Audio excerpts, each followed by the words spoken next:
Morning with Farah. Welcome back ATV morning with फरा में खुश आमदीद। और आज हम मिल रहे हैं एक बड़ी टैलेंटेड पाकिस्तानी खातून से। पाकिस्तानी ख़वातीन की क्या बात है, बहुत सारे जैसे कि मैं अक्सर ये बात डिस्कस भी करती हूँ और मुझे यकीन है बहुत सारे लोग इससे एग्री भी कर सकते हैं, डिसएग्री भी कर सकते हैं कि पाकिस्तानी ख़वातीन जो है ना, उन्हें जो स्टार्ट लाइन होती है उससे कुछ बहुत पीछे से शुरू करना पड़ता है। बहुत सारे हमारे टैबूज़, रस्म व रिवाज, चैलेंजेस, वो ऑलरेडी जब तक कि वो स्टार्ट लाइन तक आती हैं वो बहुत सारी चीज़ों का सामना करके पीछे से दौड़ती आ रही होती हैं। और फिनिश लाइन तक उनका जो सफ़र है वो सिर्फ वो होता है जो विजिबल होता है, जो उसके पीछे का सफ़र होता है वो हमें नज़र ही नहीं आता। और it's almost every woman story. चाहे चंद ऐसी ज़रूर होंगी जो कि प्रिविलेज्ड होंगी, जिन्हें इस तरह की सूरत हाल का सामना नहीं करना पड़ता होगा। लेकिन आज की मेरी जो मेहमान है वो एक ऐसी पाकिस्तानी खातून है जिन्होंने दुनिया के हाईएस्ट एल्टीट्यूड पे होने वाली मैराथन जो रेस है उसमें पार्टिसिपेट किया, and first ever Pakistani woman to participate and run in Everest marathon. मेरे साथ हैं रबिया अली। अस्सलाम वालेकुम। वालेकुम अस्सलाम। कैसी हैं रबिया? मैं बिल्कुल ठीक, आप कैसी हैं? मैं बिल्कुल अच्छे से ज़बरदस्त। ऐसे में आपको देखूँ ना तो मैं सोच भी नहीं सकती कि ये लड़की जो है ये एवरेस्ट पे जाके दौड़ भी सकती है। हाँ। इतना ट्रेडिशनल, एक जिसे कहते हैं एवरीडे गर्ल जो है उसका वो आपका लुक एंड अपीयरेंस है। या हमारे कौन से हिडन टैलेंट्स होते हैं हमें खुद भी नहीं पता होते। हाँ। और समटाइम्स ऐसा होता है कि हम अपनी मेंटल और फिज़िकल बैरियर्स को ब्रेक करके कहीं पहुंच जाते हैं और हमारी रिकग्निशन होना शुरू हो जाती है, and then we are like कि ओके हमने कर लिया। हमने कर लिया। हाँ। तो ऐसा ये होता कब आपको पता चला कि मैं ये कर सकती हूँ या मैं ये करना चाहती हूँ? ओके फरा, ऐसा है कि मुझे मैं ट्रैकिंग कर रही हूँ 2021 से। कुछ मैंने हाई एल्टीट्यूड ट्रैक्स किए थे पाकिस्तान में। भागने का मैंने कभी नहीं सोचा था। आई एम नॉट एन, ज़िंदगी में हम रहे ही होते हैं, हाँ, मगर ये ऑफिशियली भागने का नहीं आई एम सोचा। Not an athlete. ठीक है। तो मेरी ये लाइफ की पहली रेस थी, अच्छा। And I chose the hardest one और the world's highest one. The reason was कि एक इम्पल्सिव थॉट थी कि मुझे कुछ करना है, मुझे कुछ पैशन चाहिए, मुझे कुछ करके दिखाना है। और उस इम्पल्सिव थॉट के ऊपर मेहनत शुरू कर दी। और फिर अब मैं ये कह सकती हूँ कि अगर आप किसी भी चीज़ पे मेहनत करें तो आप उसे अचीव कर सकते हैं। उसके लिए अगर आप लग जाए ना तो फिर आप उसे अचीव कर और ये इम्पल्सिव थॉट ऐसे ही आ गई थी खामखा ही? ओके फरा, ऐसा है कि मैं अपनी लाइफ के ना कुछ बुरे वक्त से गुजर रही थी। I was in severe depression और मैं उसकी साइकेट्रिक मेडिसिन्स पे भी थी। और ये डिसीजन भी मैंने तब लिया जब मुझे कोई होप नज़र नहीं आ रही थी। तो मैंने ऐसे, मुझे इसके बारे में पता था। ट्रैकिंग के दौरान ही एक दफ़ा मुझे पता चला था कि ऐसी कोई मैराथन होती है दुनिया के सबसे ऊंची पहाड़ के बेस कैंप से होती है और सबसे हाई एल्टीट्यूड होती है। तो उस वक्त ना दिल में ख्वाहिश आई थी कि काश मैं भी भाग लूँ। तो उस ख्वाहिश को ना अपने दिल में ही मैंने इस तरह दबाया कि ये नामुमकिन है, इसको सोचना भी मत। तो उस वक्त ये मुझे ख्याल आया कि क्यों ना ये किया जाए और अपना नाम बनाया जाए, जब मैं बहुत होपलेस थी। फिर मैंने ख्याल आया, फिर उसको बिल्कुल दबा दिया। लेकिन फिर कुछ होता है ना कि अल्लाह ताला आपके दिल में ऐसे ही ख्याल नहीं भेज रहा होता। और फिर मुझे ऐसा हुआ कि मैंने अपने थोड़ा सा इधर उधर लोगों से पूछा कि अगर मैं ट्राई करूं। फिर एक ट्रेनर ने कहा कि हाँ पॉसिबल है अगर आप कोशिश करो। तो मैंने कोशिश शुरू कर दी। जब कोशिश शुरू की तो हेल्थ अच्छा होना शुरू हो गई। वो जो सारी फिज़िकल और मेंटल हेल्थ इश्यूज चल रहे थे वो रनिंग और एक्सरसाइज से एकदम से ठीक होना शुरू हो गए। तो फिर मैंने कहा वाह यार, ये तो एक कोई ज़बरदस्त चीज़ हो रही है मेरे साथ, नेचुरल हीलिंग हो रही है। और मैं ज़रूर इस चीज़ को मेंशन करूँगी कि मैंने 7 महीने के अरसे में ना सिर्फ ये अचीव किया, मैंने अपनी सारी मेडिसिन्स ख़त्म की, सारी थेरेपीज़ ख़त्म हुई मेरी, जस्ट बिकॉज क्योंकि पहले मैं एक्सरसाइज नहीं करती थी, अब मैं रेगुलर एक्सरसाइज कर रही थी। अच्छा, वेरी गुड। सो ये तो एक बड़ी कमाल किस्म की सक्सेस स्टोरी है, and I think many women can relate to it ना। हाँ। कि ख़वातीन का ये जिस तरह से आप कह रही हैं कि ज़िंदगी के अप्स एंड डाउन्स में सबसे बड़ा चैलेंज ये होता है किसी के साथ शेयर भी नहीं कर सकते। हाँ, इतना बड़ा वो जो अभी आपने बात की ना, जो आपने इंट्रो लिया, दैट वाज वेरी नाइस। कि बिकॉज मैं ट्रैक भी करती हूँ, तो मेरा ये ख्याल है कि लड़कियों और लड़कों के ट्रैक करने में जो फिज़िकल बैरियर्स हैं, उसके अलावा जो सबसे बड़ी चीज़ है ना, वो हम औरतें जो पहाड़ चढ़ती हैं, हमने सोसाइटी का पहाड़ अपने कंधों पे उठाया होता है, वो हमारे बैक पे होता है। तो हम उस सोसाइटी के पहाड़ को उठा के कोई पहाड़ चढ़ रही होती है। तो हम जब यू आर राइट कि हमारी सोसाइटी में ख़वातीन इतना बड़ा टैबू बना दिया मेंटल इलनेस को, मेंटल हेल्थ को, कि हम बात नहीं करना चाहते, हम छुपाना चाहते हैं, जैसे ये कोई हमारा फॉल्ट है, हमारी गलती है। तो येस, यू आर राइट। अच्छा, ये जो एफ़र्ट करने की आपने बात की, ये कितनी की एफ़र्ट थी और कैसी एफ़र्ट थी जो आपने करना शुरू की? क्या घर के करीब पार्क में रनिंग की प्रैक्टिस शुरू हो गई या क्या और करना शुरू कर दिया था? ओके फ़रा, एफ़र्ट बहुत ज़्यादा थी क्योंकि मैं कोई प्रॉपर एथलीट नहीं थी, और ये एफ़र्ट शुरू करने से पहले मैं भाग भी नहीं रही थी, कोई एक्सरसाइज भी नहीं कर रही थी।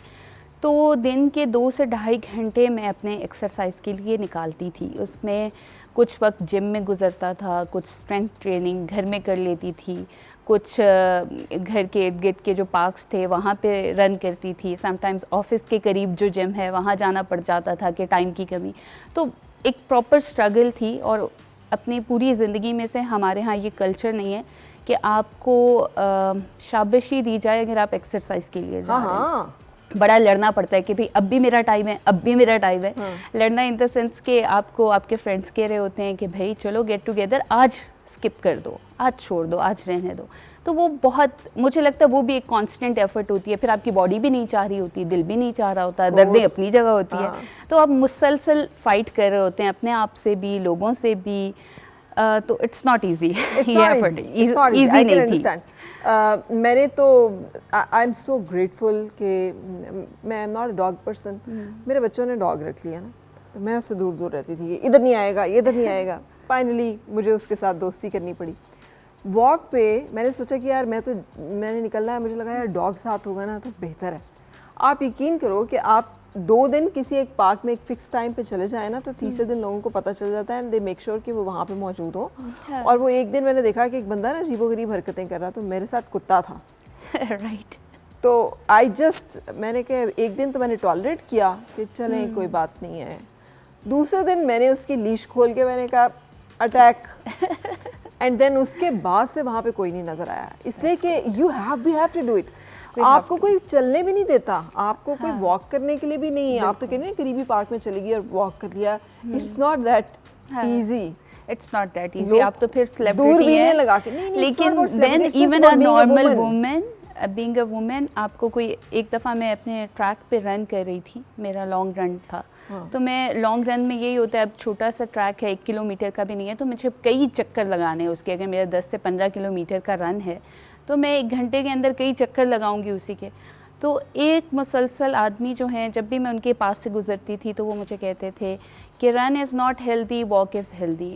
इन द एंड कि मुझे रुक के उन्हें कहना पड़ा कि मैंने आपसे पूछा, आपको पता है मैं क्या कर रही हूँ, तो प्लीज़ मुझे बार बार बॉदर मत करें। तो मतलब ये वो एक छोटा सा लुकमा दूसरे को, अब पूरे नेक्स्ट राउंड तक ना मैं ये सोच रही हूँ कि वो बंदा दोबारा बोलेगा मेरे कान में। और इस तरह की छोटी छोटी harassment, somebody is just observing you या staring you, है ना, ये भी और मे बी आपको फॉलो कर रहा है बार बार, मतलब आपको सेंस हो जाती है। और दूसरी एक चीज़ जो मैं आपके इस शो के तवसत कहना चाहूँगी कि प्लीज़ जॉगिंग ट्रैक्स आपका पार्क नहीं होते, पार्क जो होता है वो ग्राउंड होता है। तो जॉगिंग ट्रैक्स को प्लीज़ आप जॉग और वॉक के लिए छोड़ दें, उधर पिक्चर्स मत बनाएं, बच्चों को साइकिल और स्केट्स दे के मत भेजें, उधर आप उल्टी साइड से मत चल के आएँ, दैट्स वेरी ऑफेंडेड हो जाता है। कोई आपको सामने से आता देख रहा हो तो उसका एक रास्ता उन्होंने एरोस दिए होते हैं, प्लीज़ उनको फॉलो करें।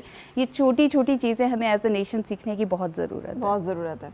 अच्छा, अब आप अपने आप में क्या डिफरेंस फील करिए नाउ, जबकि you are the first ever Pakistani जिसने कि एवरेस्ट रेस में पार्टिसिपेट किया। आपने बताया कभी कहीं किसी एक खातून ने किया था? नहीं, किसी खातून ने नहीं किया था, एक आदमी ने किया हुआ। अच्छा, एक आदमी ने किया। हाँ, I am the first Pakistani woman. So वहाँ पे क्या सूरत हाल थी इतने सारे लोगों के दरमियान? देखिए, एवरेस्ट हमारा पहाड़ है, वी कैन प्राउडली क्लेम कि दुनिया का सेकंड जो मतलब एवरेस्ट, लेकिन खैर हमारा नहीं है, नेपाल का वो K2 हमारा है। या तो आपको वहाँ पर जाकर पाकिस्तान को रिप्रेजेंट करना जो है वो कैसा लगा? ओके, फ़रा, बहुत मैं खुशी खुशी हर एक को ये बात बता रही हूँ कि एक तो नेपाली हमसे बहुत मोहब्बत करते हैं पाकिस्तानियों से। सेकेंडली, वहाँ पे जो एथलीट्स थे प्रॉपर, जो कई सालों से मैराथन्स रन कर रहे थे, प्रॉपर एथलीट जो आए हुए थे, उन्होंने मुझे बहुत अप्रिशिएट किया दे वर लाइक कि आपका यहाँ आ जाना और ये डिसीजन लेना ही ये बहुत बड़ी अचीवमेंट है, क्योंकि अगर आपने कभी कुछ किसी आपने स्पोर्ट्स का हिस्सा नहीं बनी है और आपने ये डिसीजन लेके यहाँ पहुँच गई हैं दुनिया की सबसे हाईएस्ट मैराथन के लिए, तो इट्स अ बिग थिंग। तो उधर बहुत लोगों ने अप्रिशिएट किया, इंडियंस ने बहुत अप्रिशिएट किया, बिकॉज वो हमारा कल्चरल बैकग्राउंड जानते हैं। तो उनके लिए जानना कि अच्छा एक लड़की, पहली लड़की उठ के आई है और पाकिस्तान का और इंडिया का कल्चर मिलता जुलता है, सोसाइटी के क्या इश्यूज़ होते हैं, फैमिलीज़ किस तरह ट्रीट करती हैं, तो उन्होंने बहुत अप्रिशिएट किया। तो वहाँ के दिन बहुत अच्छे गुजरे, वहाँ पे एवरीथिंग वाज वेरी वेलकमिंग। वहाँ तक जाने का सफ़र और मरहला कैसा था? वहाँ तक जाने का सफ़र काफ़ी मुश्किल था, काफ़ी मुश्किल था। एक डिसीजन ले लेना, फिर उसको ब्रेक नहीं किया मैंने, इसलिए क्योंकि मुझे ये था कि पता नहीं मैं कर पाऊँगी नहीं कर पाऊँगी, पता नहीं पैसे इकट्ठे हो सकेंगे नहीं हो सकेंगे, आखिरी टाइम पे फाइनेंसेस होंगे नहीं होंगे, मैं खुद भाग सकूंगी कि नहीं, ये तो नहीं रास्ते में गिर जाऊंगी। तो इस चीज़ को लेके चलना, वहाँ तक जाने में बड़े प्रॉब्लम्स आए। हमारे यहाँ एक बहुत बड़ी चीज़ ये है कि हम लड़कियों के लिए जो बहुत इतनी कुछ घरेलू टाइप की ख़वातीन होती हैं, जब वो कहती हैं ना कि हम कुछ ऐसा अजीब सा करना चाहते हैं, इवन ट्रैकिंग के ऊपर, ट्रैकिंग तो सबको पता है मैं करती हूँ, तो एक क्वेश्चन बहुत आता है कि इसकी ज़रूरत क्या है, क्या ज़रूरत पड़ी है? बेटा घर बैठो, अब कहीं घूमने चली जाओ ना, इतने पैसे हैं, दुबई क्या चक्कर लगाओ, कोई लग्जरी ट्रिप करो।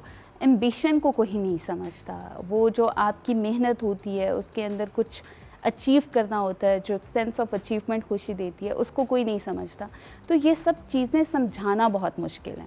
और फिर वो जो नेगेटिव कमेंट्स आते हैं वो आपको बहुत डीमोटिवेट करते हैं, तो वो डीमोटिवेशन काफ़ी परेशान किया उसने मुझे, काफ़ी परेशान। क्या नेगेटिव कमेंट्स हैं जिनका आपने सामना किया अभी तक? ओके फ़राह, बहुत हैं। I am a mother as well, so तो मुझे ये बहुत सुनने को मिलता है कि भाई ये कैसी माँ है जो बच्चों को छोड़ के चली जाती, तुम कैसी माँ हो। और वो ये एक word I think you can relate कि आपको रात को ना सोने से पहले ज़रूर सुनाई देता है और आपका दिल चाहता है यार मैं कल सब बंद करके ना बस ख़त्म करी हूँ। तो आपको अपने ऊपर डाउट होना शुरू हो जाता है, आपको लगता है शायद आप एक अच्छी खातून नहीं है, शायद आप एक अच्छी माँ नहीं है। तो इस तरह की चीज़ें जो है ना आपको काफ़ी डिमोटिवेट करती हैं। But I am very happy and I am very proud कि मेरी बेटियां मेरे लिए बहुत बड़ी स्ट्रेंथ बनती हैं। वो मुझे कभी उन्होंने मुझे डिमोटिवेट नहीं किया, कभी उन्होंने कहा कि मामा आप छोड़ दें या क्या ज़रूरत है। वो हमेशा कहती हैं go and achieve your goals. तो वो यस, हाँ, तो जब वो उनके मुंह से मैं ये सुनती हूँ तो फिर वो सारी एनर्जी वापस आ जाती है। बेटियाँ होती हैं सपोर्टिव, बेटे जो हैं पार्ट ऑफ सिस्टम होते हैं। Really? हाँ, आई बिलीव कि जो बेटे होते हैं ना वो रोकते हैं आपको, बिकॉज वो मर्दों की सोसाइटी में मूव करते हैं। मेरे बेटे हैं, तो मुझे कहते हैं आपको क्या ज़रूरत है, ये वाले कपड़े नहीं पहनने, वहाँ नहीं जाना आपने, खबरदार जब आप उधर गई। सो दे हैव दैट माइंडसेट, क्योंकि प्रोटेक्टिव जो एक इंस्टिंक्ट होती है ना, बाप की भी वही होती है, भाई की भी वही होती है, बेटे की भी वही होती है, शौहर की भी वही होती है। सो वो ये इन सब में कॉमन होती है। सो जो औरत का सपोर्ट सिस्टम है औरत के साथ बेटी के रूप में, वो बड़ा ज़बरदस्त होता है। तो I am lucky, you lucky माशाल्लाह। तो कैसे बैलेंस करती हैं फिर आपके अपना पैशन एंड फैमिली एंड बच्चों को देखना एंड ज़िंदगी की normality and this the abnormal, so called abnormal side of life? Okay, life जब आपके लिए कुछ प्लान करी होती है ना, किसी जगह उसने आपको लेके जाना होता है या आपने कुछ अचीव करना होता है, तो अल्लाह ताला उसके ना वसीले बहुत शुरू से बनाने लग जाता है। उस वक्त आप तंग हो रहे होते हैं, मैं क्यों, वाई मी। तो मेरी लाइफ में कुछ ऐसा रहा कि जब मेरे एक तो मैं बहुत यंग एज में मेरी शादी हो गई और कुछ अर्ली टाइम पे मेरी घर में काफ़ी बुजुर्ग थे, तो मैं शुरू से मेरे बच्चों को थोड़ा सा मुझसे दूर रहने की आदत हो गई कि मैं कभी किसी के साथ हॉस्पिटल में बिज़ी हूँ, कभी किसी की देखभाल में बिज़ी हूँ, घर में मौजूद नहीं हूँ। तो उनको एक तो थोड़ी सी आदत हो गई। तो फिर दे आर वेरी लाइक अपने फादर के साथ भी अटैच हैं, तो उसमें भी क्योंकि जब मैं नहीं होती थी बचपन में तो फादर उन्हें देखते थे, तो वो एक बॉन्डिंग हो गई। फिर ये कि अगर मैं सच कहूँ तो आपकी हाउस हेल्प, आपके इर्द गिर्द के जो आपके लोग होते हैं, उनकी मदद के बगैर आप कहीं नहीं पहुँच सकते। तो वो उन सब उनको, मुझे लगता है कि सपोर्ट सिस्टम मेरी हाउस हेल्प का बहुत अच्छा है। उन्होंने मुझे काफ़ी मदद किया। बच्चों को आदत हो गई, बच्चे इस चीज़ को अंडरस्टैंड करते हैं कि माँ काम करती है फिर माँ वापस आ जाती है, माँ का घर से बाहर रहना कोई बहुत बड़ी इशू की बात नहीं है, वो बचपन से आती हैं। तो इस तरह अल्लाह ताला ने खुद ही वसीले बना दिए। कभी रबिया फील होता है कि देर हो गई, शायद जल्दी कर लेना चाहिए था, या नहीं यू आर हैप्पी कि आप this is the time? Okay, no फराग, ये तो मुझे हर वक्त लगता है कि वक्त बहुत कम है। अभी मैंने बहुत देर हो गई है चीज़ों को अचीव करने में, वक्त हाथ से निकल रहा है, मैं पहले कर लेती। बट फिर मैं सोचती हूँ कि शायद हर एक की अपनी जर्नी है, तो मेरी जर्नी ऐसी ही दिखी थी। इंसान है वो जो अभी आप शुरू में बात कर रही थी कि वलीउल्लाह ही होते हैं जिनको जिनके अंदर ये चीज़ होती है, सब्र होता है और तवक्कल होता है। हम इंसान हर छोटी सी चीज़ पे नाराज़ हो जाते हैं और हमें लगता है कि नहीं ये ठीक नहीं है। बट आई बिलीव कि जब आप किसी जगह पहुंचते हैं और पीछे मुड़ के देखते हैं अपनी जर्नी, तो फिर आपको कुछ अर्से बाद एहसास होता है कि वही जर्नी ठीक थी, अल्लाह आपके लिए यही सही रास्ता था। तो यस। क्या प्लान्स हैं फर्दर अब, जबकि ट्रैकिंग भी चल रही है साथ साथ और आपने एवरेस्ट मैराथन भी भाग तो ली है, तो अब फर्दर प्लान्स क्या हैं? फर्दर प्लान्स वाला मैं चाहती हूँ कि इससे ज़्यादा कुछ करूँ, कुछ बिग करूँ, इससे ज़्यादा स्टेमिना अपना लूज़ ना करूं जो इतनी मुश्किलों से बनाया है, और होप बन सकूं बाकी लड़कियों के लिए, कुछ ऐसा कर सकूं अपने साथ बाकी लोगों को लेके जा सकूं।